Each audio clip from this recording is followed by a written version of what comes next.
దేవునికి స్తోత్రం. 2026 జనవరి 26వ తేదీ నేటి వాక్య ధ్యానం కొరకు రోమపత్రిక 2వ అధ్యాయం. పౌలు గారు రోమా సంఘంతో మాట్లాడుతూ చాలా అంతరంగక విషయాలను బోధిస్తూ ఉన్నారు. చాలా మంది ఎలా ఉన్నారు నేటి దినాల్లో, ఆ దినాల్లో కూడా అలాగే ఉన్నారు. అందుకే దేవుని వాక్యం ఎప్పటికీ సజీవమైనదే, రెండంచులు కలిగిన ఖడ్గమై ఎలాంటి వ్యక్తినైనా ఎలాంటి పరిస్థితినైనా సరిచేయటానికి సరి అయిన ఆయుధం దేవుని వాక్యం. అందుకే ఆ రోజున ఉన్న ప్రజలు నేటి దిన ప్రజలను పోల్చుకుంటే ఈ వాక్యం అప్పటికి ఇప్పటికీ ఎప్పటికీ సరిపోతుంది. చాలా మంది ఎదుటివారి గురించి ఆలోచన చేస్తూ లెక్కలేస్తూ ఉంటారు. ఎదుటోళ్ళ గురించి కొన్ని తీర్పులు తీరుస్తూ ఉంటారు. ఇతరులకు తీర్పు తీర్చడం ద్వారా తమకు మంచి చెడులను గురించి కొంత తెలుసని మనుషులు అనుకుంటూ ఉంటారు. ఇలాగా చేయింది ఎవరు చెప్పండి? ఇతరులు తప్పులు వెతకకుండా ఉండేవాళ్ళు ఎంతమంది ఉన్నారు? ఈ మాటలు వింటున్నా నీవు ఒకసారి ఆలోచన చేయి. ఇతరులు ఎప్పుడు ఏ లోపం చూడలేదు. ఇతరులు ఎప్పుడు కూడా మంచి చెడ్డ అనే అంచనాలు వేయలేదు. వీడు మంచోడు కాదు, ఈ పిల్ల మంచిది కాదు అని, ఈ మనిషి మంచిది కాదు అని అంచనాలు మాట్లాడలేదు. వ్యక్తిగతంగానే కాదు, ఇతరులతో కూడా చాలా విషయాలు పంచుకోలేదు.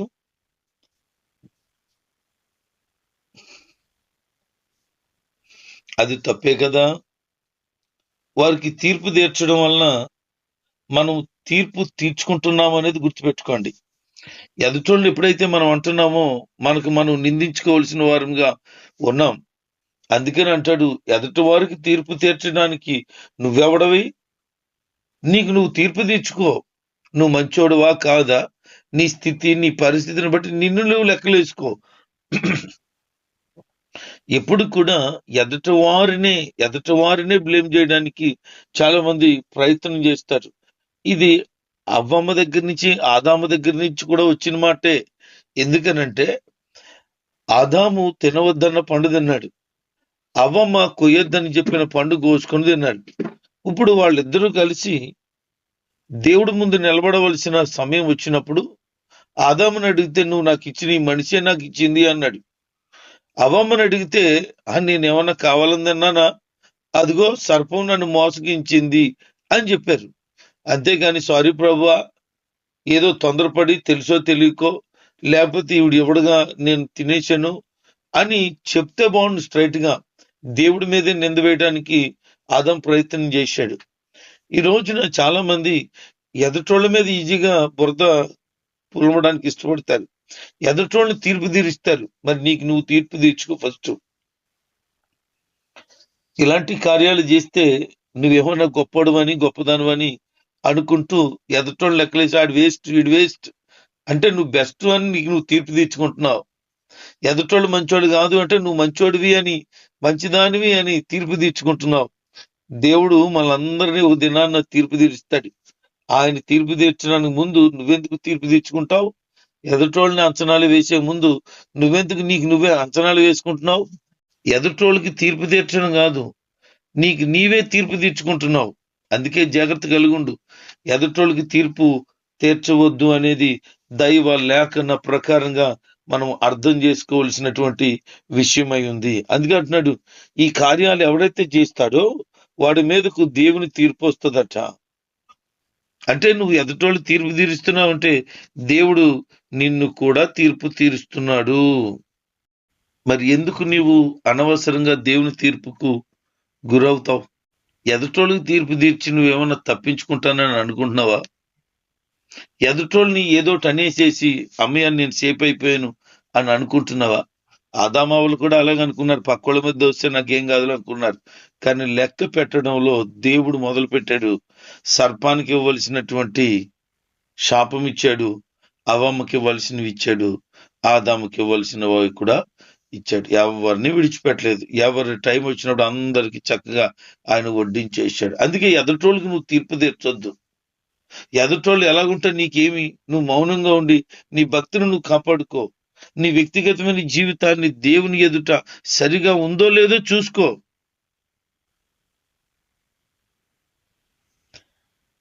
చాలా మంది పశ్చాత్తాపడకుండా వారు కఠిన హృదయులైపోతున్నారు. దేవుని దయ కానీ వాళ్ళు పొందాలని ఆలోచన చేయక మనుషుల దయను పొందాలని ఆలోచన కలిగి ఉన్నారు. దీనివల్ల ఏమవుతుంది అనంటే తిరస్కారానికి గురవుతున్నావు. దేవుని ప్రేమ నుండి నువ్వు పక్కకి తొలగిపోతున్నావు. దైవత్వంలో నుండి నువ్వు వెడలిపోతున్నావు. అందుకనే నీవు దేవునికి అప్పగించుకోవడానికి ప్రయత్నం చేస్తే దేవుని సమాధానం నీకు మెండుగా కలుగుతుంది. ఇక్కడ పౌలు గారు విషయాలు చెప్తూ, దేవుని అనుగ్రహం పొందిన వారు మారు మనసు పొందటానికి ప్రేరేపించబడతారు. మరి దేవుని అనుగ్రహం నీకు ఐశ్వర్యాన్ని ఇస్తుంది, మంచి సహవాసాన్ని ఇస్తుంది, దీర్ఘశాంతాన్ని ఇస్తుంది. మరి ఆ దేవునితో నువ్వెందుకు సహవాసం చేయటం లేదు? నీ హృదయాన్ని ఎందుకు కఠినపరుచుకుంటున్నావు? ఎందుకు మార్పు నొందకుండా దేవుని యొక్క ఉగ్రతకు గురవుతున్నావు అని అడుగుతున్నాడు. దేవునికి నువ్వు అవకాశం ఇవ్వకుండా దేవుని ప్రేమను, దేవుని దీర్ఘశాంతాన్ని, దేవుని అనుగ్రహాన్ని, దేవుడితో కలిగి ఉండవలసినటువంటి సహవాసాన్ని, దేవుడు అనుగ్రహించేటువంటి ఆ మహదైశ్వర్యాన్ని ఎందుకు కోల్పోతున్నావు? అంటే నువ్వు ఎదుటి వారికి తీర్పు తీర్చడం వలన నువ్వు కోల్పోతున్న విషయాలు ఇవి. నువ్వేమనుకుంటున్నావనంటే పర్వాలేదు, నేను బాగానే ఉన్నాను అని నువ్వు భావిస్తున్నావు. 2వ వచనం నుంచి 16వ వచనం వరకు కూడా 7 రకాలైన తీర్పుల గురించి చెప్తున్నాడు పౌలు గారు. ఆ తీర్పు ఎలా ఉంటుందంటే వాస్తవాలపై ఆధారపడి ఉంటుంది. ఆ విషయాల గురించి మనుషులు అనుకుంటున్నది కాదు. అది న్యాయసమ్మతమైన తీర్పు, అఖండమైన న్యాయ నియమాల ఆధారంగా అది జరుగుతుందని చెప్తున్నాడు. మొట్టమొదటిది, మనుషులు అనుకున్నట్లు దేవుడు తీర్పు తీర్చడు. రెండోది, ఆయన నీతి న్యాయాలపై ఆధారపడిన తీర్పు తీరుస్తాడు ఆయన. మరి నువ్వేమనుకుంటున్నావు? నీ సొంత ఉద్దేశాలు భావిస్తున్నావు. మూడోది, మనుషులు నిజంగా చేసిన పనులు బట్టే ఆయన తీర్పు తీరుస్తాడు. నువ్వు ఎట్టి క్రియలు చేసావో ఆ క్రియలను బట్టి నీకు తీర్పు తీర్చబడుతుంది. మంచి చేసావా, మంచే. చెడు చేసావా, చెడే నీకు కలుగుతుంది. అందులో పక్షపాతం ఏమి ఉండదు దేవుడికి. ఒకవేళ నువ్వే గనుక న్యాయాధిపతివై సింహాసనం మీద కూర్చుండి నీ శత్రువు ఒక పక్కని, నీ కొడుకు ఒక పక్కన ఉంటే, ఇద్దరికి తీర్పు తీర్చాల్సి వస్తే నువ్వు న్యాయాధిపతివై ఉండి ఎవరికి ఫేవర్గా ఉంటావు? నీ శత్రువుకా, నీ కుమారుడుకా? నీ కొడుకు ఫేవర్గా ఉండి నీ కొడుకుని ఎలాంటి పరిస్థితుల్లోనైనా తప్పించేయాలని ఆరాటపడతావు. శత్రువు గురించి ఇంక రెండోది ఆలోచన చేయక వాడి గురించి ఎవరేం చెప్పినా మనసులో డిసైడ్ అయిపోతావు, ఈయన్ని చంపేద్దాం. ఎందుకంటే నీ శత్రువు. నువ్వు న్యాయాధిపతివు కదా, వాడు శత్రువు కదా, వీడు కుమారుడు కదా. నువ్వు న్యాయం తీర్చాలి తప్ప ఒకడికి ఒకలాగా తీర్పు తీరుస్తున్నావేంటి? ఒకవేళ సహజంగా మనుషులు ఇలా ఉండొచ్చేమో, న్యాయాన్ని తప్పిన న్యాయాధిపతిగా ఉండొచ్చేమో, కానీ దేవుడు ఎన్నడూ కూడా ఆయన న్యాయం తప్పడు. గొప్ప గొప్ప సేవ చేసేసి 100,000 మందిని సంపాదించేసిన, ఒక ఆత్మను కూడా సంపాదించకుండా బ్రతికిన ఎవరు ప్రతిఫలాన్ని బట్టి ఆయన వారికి తీర్పు తీరుస్తాడు. వ్యక్తిగతమైనటువంటి పరిశుద్ధత కాపాడుకున్నావా లేదా అనేది అతి ప్రాముఖ్యంగా దేవుడు ఎంచుతాడు. నేను బాగా పాటలు పాడుతాను, చాలా ప్రార్థన చేస్తాను, విపరీతమైన కానుకలు ఇస్తాను, పరిచర్యలో నేను ఎక్కువ పాలు పొందుకుంటాను, సంఘంలో నేనే అన్నిటికీ పైగా ఉంటాను అని అంటే, అలాగే చేయని వ్యక్తిని కూడా దేవుడు తీర్పు తీర్చినప్పుడు ఇద్దరిని ఒకలే లైన్లో కూర్చోబెడతాడు. ఎవడు చేసిన కార్యాలను బట్టి వాడికి ప్రతిఫలం కలుగుతుంది. నేను ఎక్కువ చేసేసాను అని ఒకవేళ నీకు ఎక్కువ బహుమానాలు ఉంటాయేమో, కానీ పాపం చేస్తే మాత్రం ఆ వ్యక్తికి నీకు తీర్పు కామనే. లేదు నేను ఆయనకి చాలా ఫేవర్లు చేశాను కనుక నన్ను ఆయన సైడ్ వేస్తాడులే, అలాగేమీ లేదు. నువ్వెన్ని దేవుని కొరకు కార్యాలు చేస్తే అన్నిటికీ ప్రతిఫలం ఉంటది. కానీ పాపం విషయంలో ఆయన ఇద్దరిని సమానంగా చూస్తాడని గుర్తుపెట్టుకో. ఆయనకి తెల్లోడని, నల్లోడని, యూదుడని, అన్నుడని, క్రైస్తవుడని, ఇతరమైన మతానికి సంబంధించినోడని, ధనవంతుడని, పేదవాడని ఏమీ లేదు. ఆయన తీర్పు అలాంటి వాటి మీద ఆధారపడి ఉండదు. 4వ విషయం చెప్తున్నాడు, ఆయన మనిషిని బట్టి తీర్పు తీర్చుడు అని.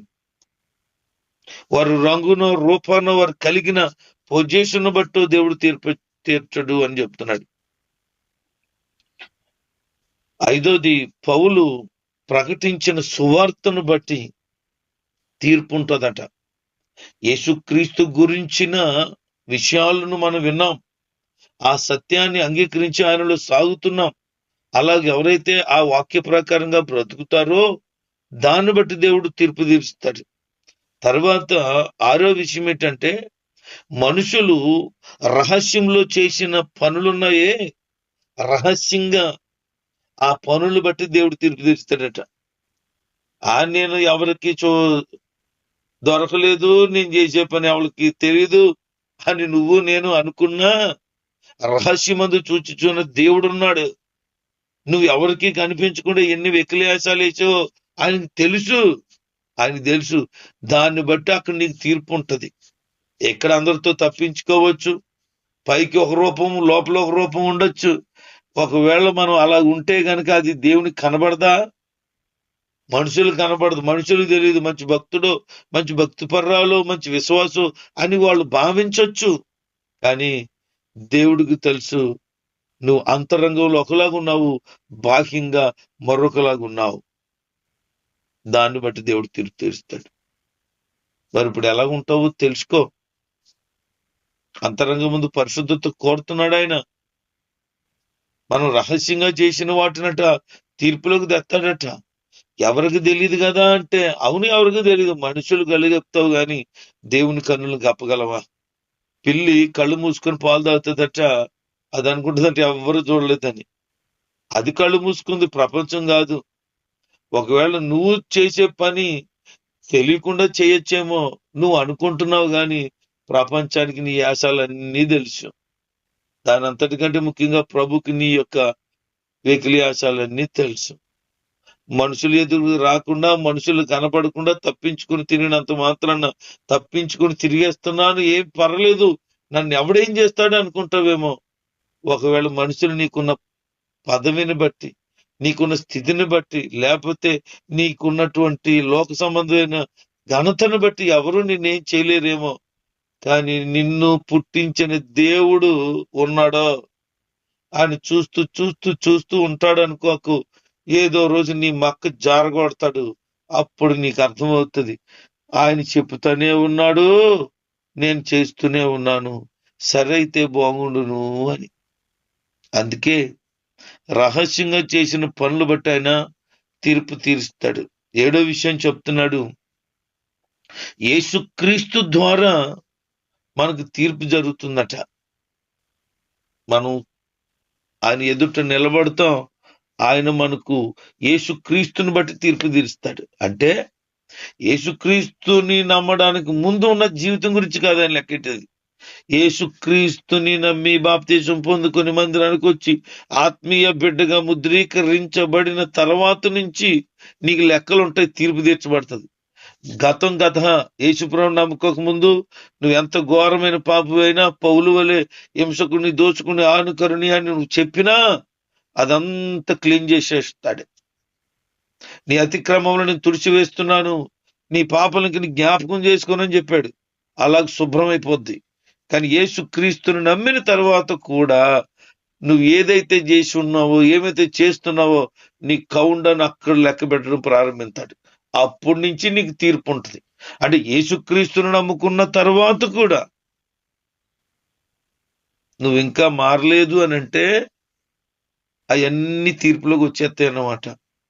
ఇప్పుడు అది క్లీన్ అవ్వాలి. లేకపోతే నువ్వు చచ్చేటప్పటికి, ప్రభు వచ్చేటప్పటికి ఎంతైతే పాపపు మూట, అపరాధపు మూటలు ఉన్నాయో అవన్నీ మోసుకొని ఆయన ఎదుట నిలబడాలి. అప్పుడు తీర్పు తీర్చబడుతుంది.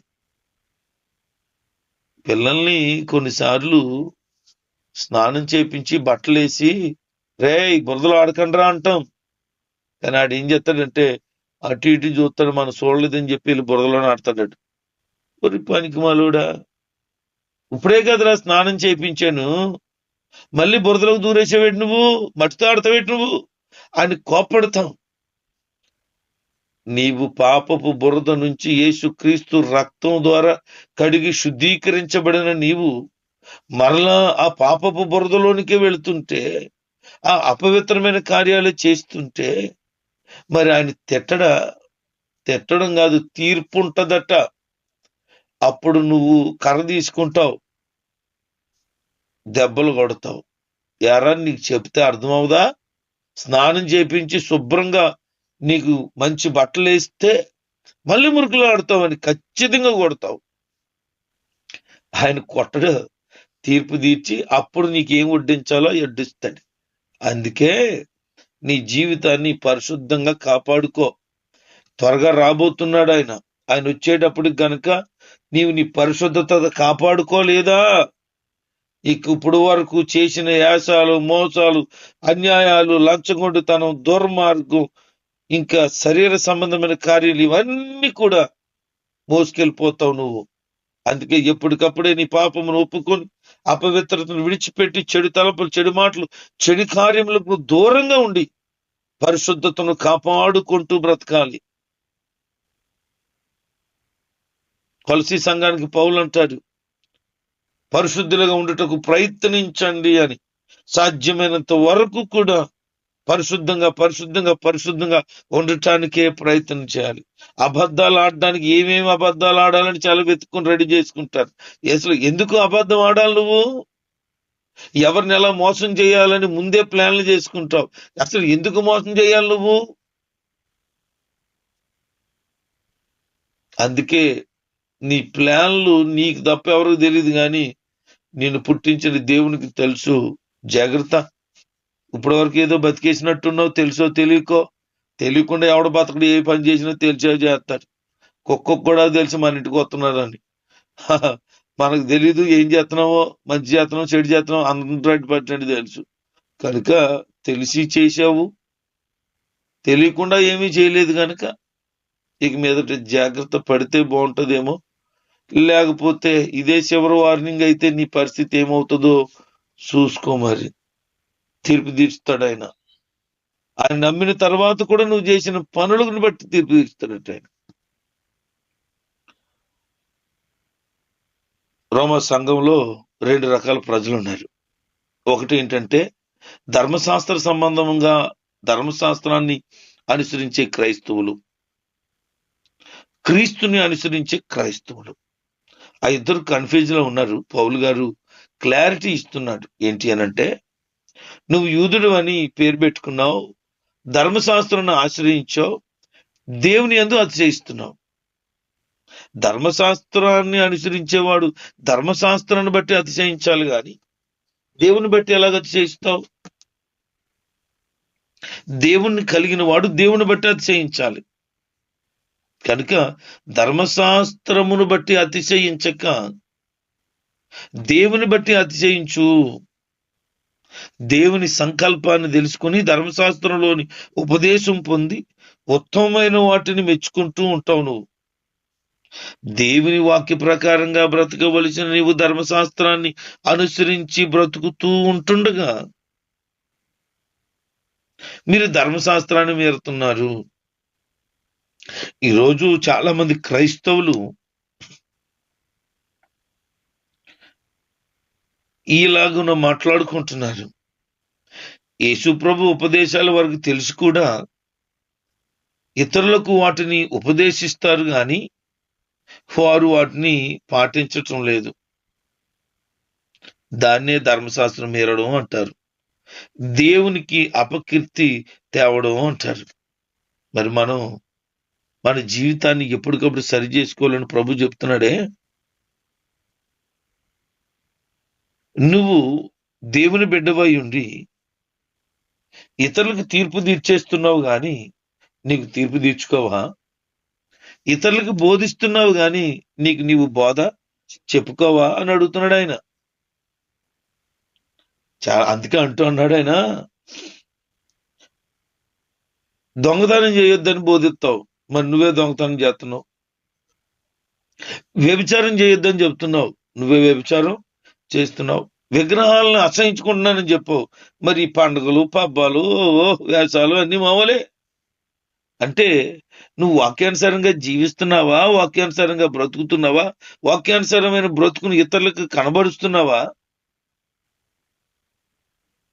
విగ్రహాలు వద్దంటున్నావు కానీ విగ్రహాల దగ్గరికి వెళ్ళి విగ్రహ సంబంధమైన అవి తింటున్నావు. ఆ గుళ్ళల్లో పనిచేస్తున్నావు.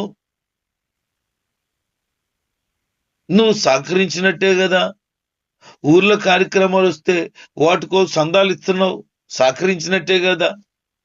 నువ్వు చేయట్లేదు కానీ చేసేవాళ్ళు ఓకే చేయండి మీరు అంటున్నావు. వ్యభిచారం నువ్వు చేయటం లేదు, వ్యభిచారం చేసేవాళ్ళకి నీకు పంపిస్తున్నావు. తప్పు నువ్వు చేయటం లేదు, తప్పు చేసేవాళ్ళని నేను చేయటం లేదు, చేసుకుంటే చేసుకోండి అని చూస్తూ వదిలేస్తున్నావు.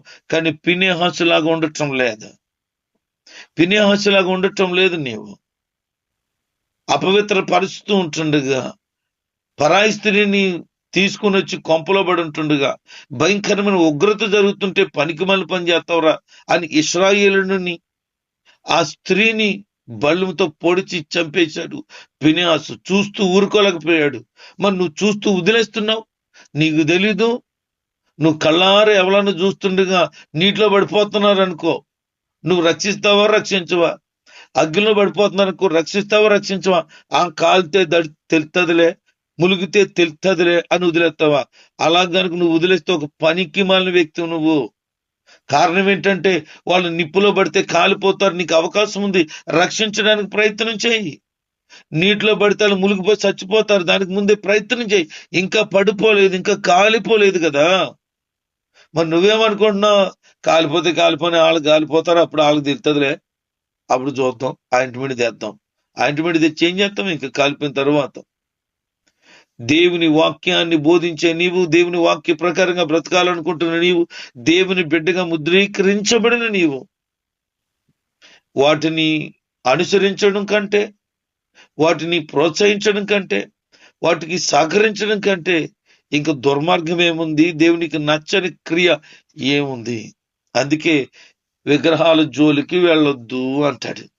ఆ కథా కార్యక్రమం, ఆ పండగ పబ్బాలు, అట్టి వ్యవహారమే అసలు మనకి సంబంధం లేదు. అది క్రీస్తుల్లో మనం కట్టబడ్డాం.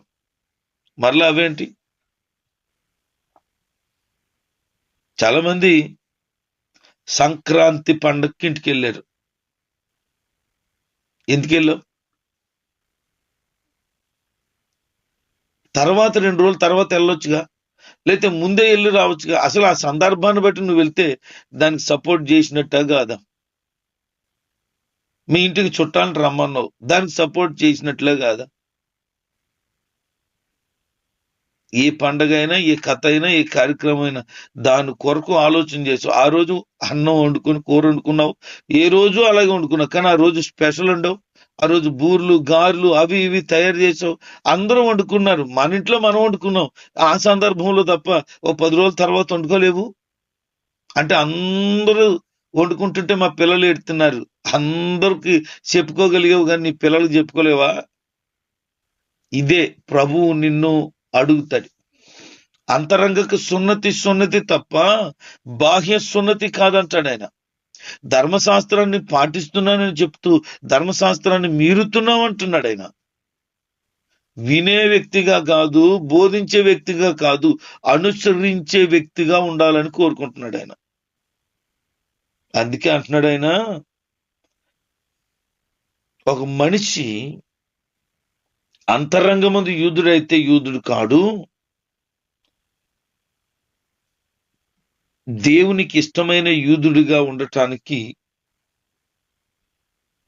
వాడు యోధా మతాన్ని అనుసరించేవాడుగా ఉండాలి. యూదుడంటే సున్నతి అని అంటే బాహ్య సున్నతి కాదు ప్రభు అడిగేది, అంతరంగక సున్నతి అంటున్నాడు. ఆత్మ వల్ల జరగాలి తప్ప కార్యం అక్షరం వల్ల కాదు. అలాగే ఎవరైతే భావిస్తున్నారో వాళ్ళు ఆత్మ సంబంధమైన వారిగా ఉంటే వారు దేవుని వల్ల మెప్పు పొందుకుంటారు.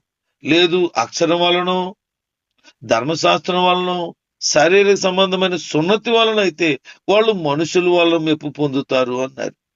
కనుక నువ్వు దేవుని మెప్పు వలన బ్రతుకుతావో, నీ సొంత మెప్పు వల్ల బ్రతుకుతావో, నీకు నువ్వే ఈ రోజున తీర్పు తీర్చుకొని ప్రభుకి ఇష్టమైన బిడ్డగా సాగు. ప్రభు నిన్ను ఒక శ్రేష్టమైన వ్యక్తిగా ఉండాలని కోరుకుంటున్నాడు. పౌలు గారి ఉద్దేశం సంఘానికి తెలియచేసినట్లుగా ప్రభు ఉద్దేశం ఈరోజు తెలియపరచుచుండగా, ఆత్మీయంగా నీ జీవితాన్ని కట్టుకొని ప్రభువు మెచ్చుకునే వ్యక్తిగా బ్రతకాలని కోరుకుంటున్నాను. దేవుడి మాటలు దీవించునుగాక. ఆమేన్.